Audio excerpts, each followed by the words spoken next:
I picked myself up a Ring Doorbell to replace the Skybell, which is a piece of shit.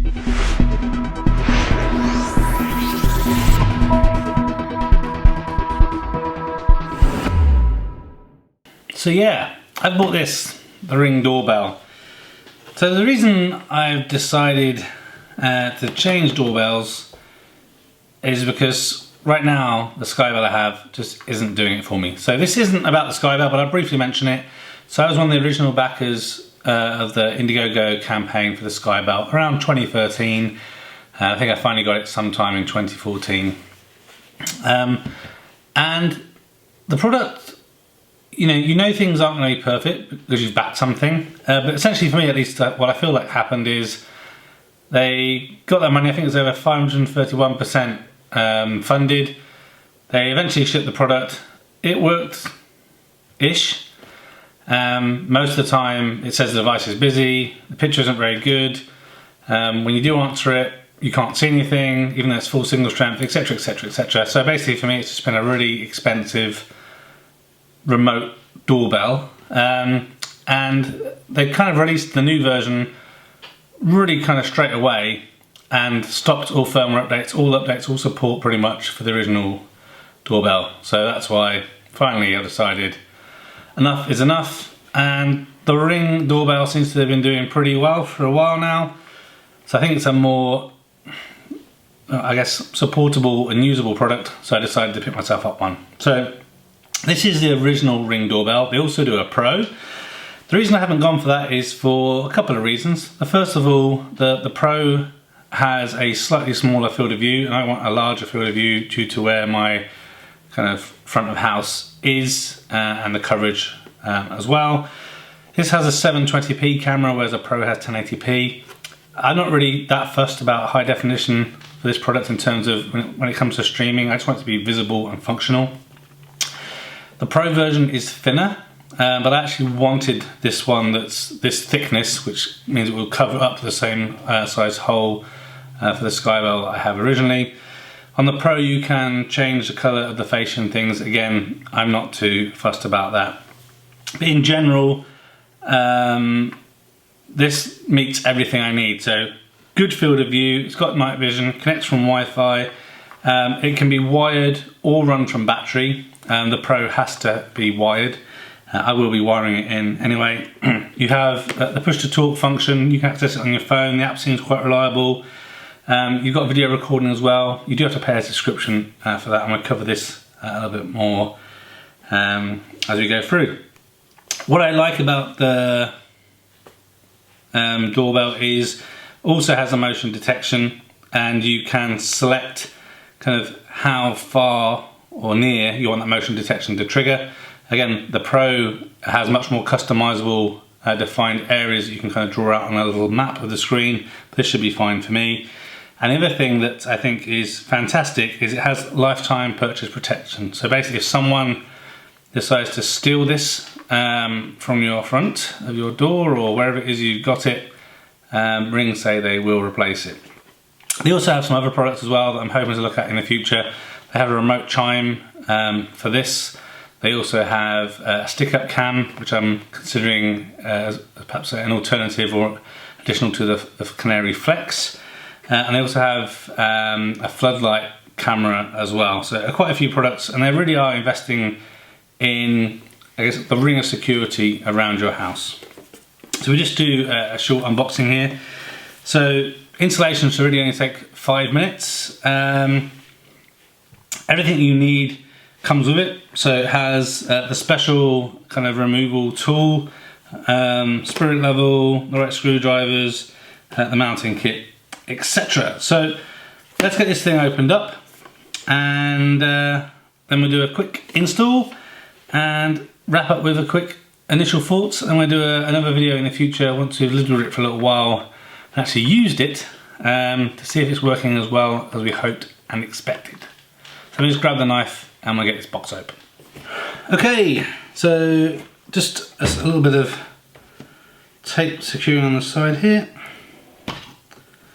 Excellent. So I'm going to be using this with an iOS device, but Android, etc. is also supported. Does it slide out? Yeah, it does. Okay. There she is. Look at it.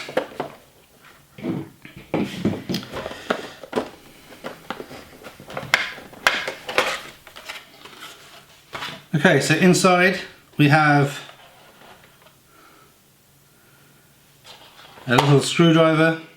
Looks like this is using one of the little mini security star screw heads. So we can obviously use that for installing and removing, as well as putting the screws in, which is good. It's a nice little spirit level. I've noticed on all their products actually they have this little spirit level. I need to get longer fingernails to get this out. Which is really handy for making sure you've got obviously a level installation, so that looks good. Oh, and then we've got, oh yeah, this is well in there.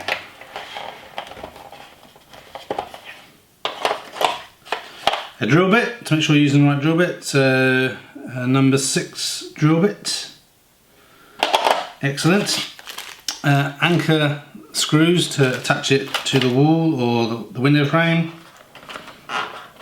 And here we have it, the doorbell itself. So on the back here this is the pairing button, and here is the USB power supply. Here are the connectors that we use to connect it up and into the device, the MAC address and the serial number, and then yeah, the little star-headed screws underneath.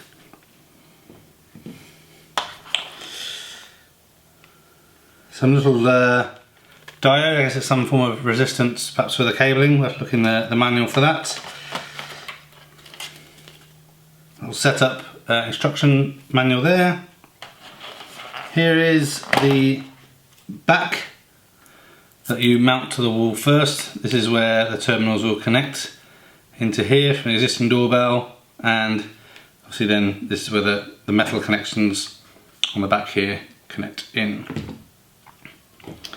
And then last but by no means least is the USB cable for charging. So as I said, I'm not planning to use this just from the battery. It's great to have battery in, so when you have a power outage your doorbell will still work. But I've heard good reports of people that run it from the battery that it's lasting many months without having to charge it. And so when you do need to charge it, you just take it off, plug it back in, and I'm sure, I don't know, 6 to 12 hours maybe, you've got yourself fully charged, back up and running again. So let's get the Skybell off the wall and let's get this thing installed and see how that process works. Okay, so before we get things going in terms of the installation, I just read in the manual here, they recommend that you give the doorbell some charge before you get going. So I've got this little battery pack. I figured, see if we can get it charged and perhaps do the initial setup before we're messing around outside. So just plug this into the back and see what happens. It's alive! So I don't know if you can see there, the doorbell has started to light up blue. And then we can go through and get everything else set up. So we need to download the Ring app and install everything. So let's do that now, and we'll go through this in a quick fashion.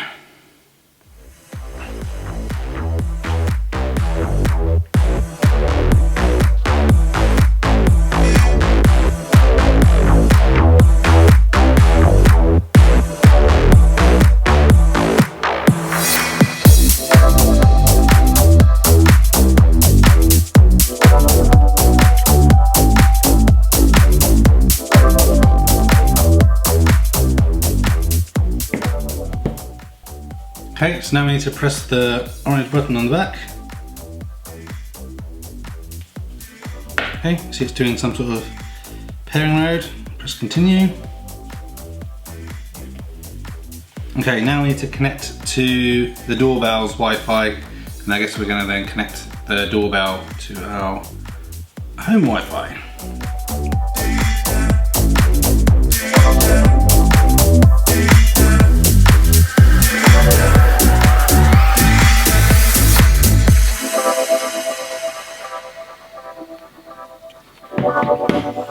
Okay, so the doorbell's now almost set up.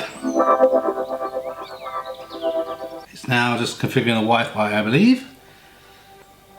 Okay, that is it. It's done. Okay, so now you can add additional people, friends and family to get the alerts. We'll skip that right now.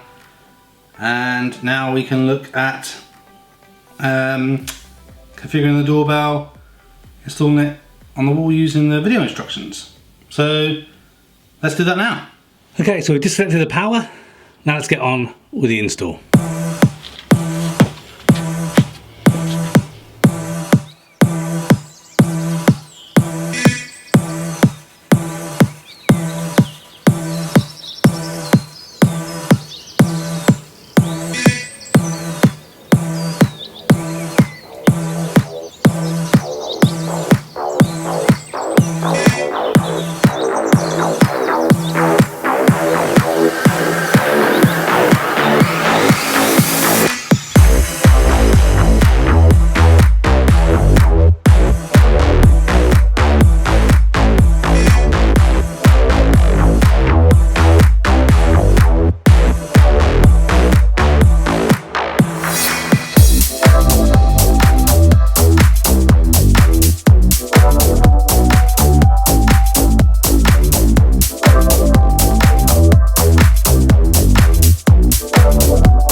Okay, so that's it. The install was done. pretty straightforward. I decided to make things a little bit difficult for myself by putting that silicone around the outside. Now the reason for that is just the bricks on that wall are very, I guess they're not flat, so some of it protrude a little bit. So I wanted to have it as flush as I could, put some silicone around, just make sure no dirt or water can get behind there near where the electrics are. But everything's worked really well. I am really impressed with the picture quality of the Ring. It literally is night and day. If I show you now, this is an original picture from the Skybell, and then about 20 minutes later, after I finished the install of the Ring, the field of view is amazing. You can really see everything. The clarity is really good, even at night as well. The image is really good. It works really well. The one thing that I've noticed is, I think I actually said this in the manual if you read it properly, they really recommend that you charge the doorbell fully before you install it. So even if using a wired solution like I am, that kind of just maintains the battery. It's such a low voltage. It's not really actively charging it. I mean, I guess it would over time if it never gets used for anything. So I've topped the battery up, plugged it into USB, charged it 100%, and we keep it in there. I've enabled the live view so I can have video on demand. I've also tried out the desktop app they have for Mac OS X. That works really well. I'm really impressed with the product. I think it looks good, it works well. I like how configurable it is, right? I like looking at the different alerts, whether it be motion detection, whether someone's rung the bell, or if you've used live view. As I mentioned before, you have the option, you have the option to pay for that subscription. You get 30 days free, so you can go online and see video snapshots of what's happened, whether that be the live view or the motion detection, whatever it is, to see what happened. So with the delivery guy that's been there and walked away, every single time I've rung that doorbell, the phone has alerted, and when I've clicked it to go to video, it's worked every single time. With the other doorbell I had before, it worked 1 in kind of 10 times, if that. So I'm really happy with this product. Again, it's not even been 24 hours yet, so definitely time will tell. If things carry on the way they are, I'm really happy with it. I think really the only things, other thing to note, obvious really, because I was drilling the new holes in the brick, there's lots of brick dust, and when I went to wipe that off, got very small kind of scratch marks. It's difficult to tell, you have to look really closely. So my recommendation is keep it out the way whilst you're drilling holes, so you don't have to worry about that. But apart from that, the unit looks really solid, looks really well built. It seems to work excellent. I like the subtlety of when the doorbell is on or not active, it's just that kind of white ring, and then obviously when you press the doorbell it lights up blue, and obviously you can hear the door chime there as well. I have turned that door chime down to kind of a minimal volume. You can mute it, but I've had it so you can kind of just about hear it, and then obviously you can hear the door chime in the house and on the phone as well. So if these other products that Ring do are as good as this doorbell, I'm really looking forward to trying out the rest of them. I really think I'd like to check out the stick-up camera, maybe the doorbell chime that comes with it as well. I think they do a security camera version that has the kind of stick-up camera inbuilt into two floodlights. So yeah, I'm really impressed. If you're in the market for a smart doorbell, so far I think Ring Doorbell is the one to beat. Thanks for watching this video. A thumbs up would be really appreciated. If you're interested in other geek type videos, please consider subscribing to Spectrum Geeks. Why not also follow us on Facebook, Instagram and Twitter. And before you leave, why don't you check out one of these other videos that may be of interest. Thanks again for watching.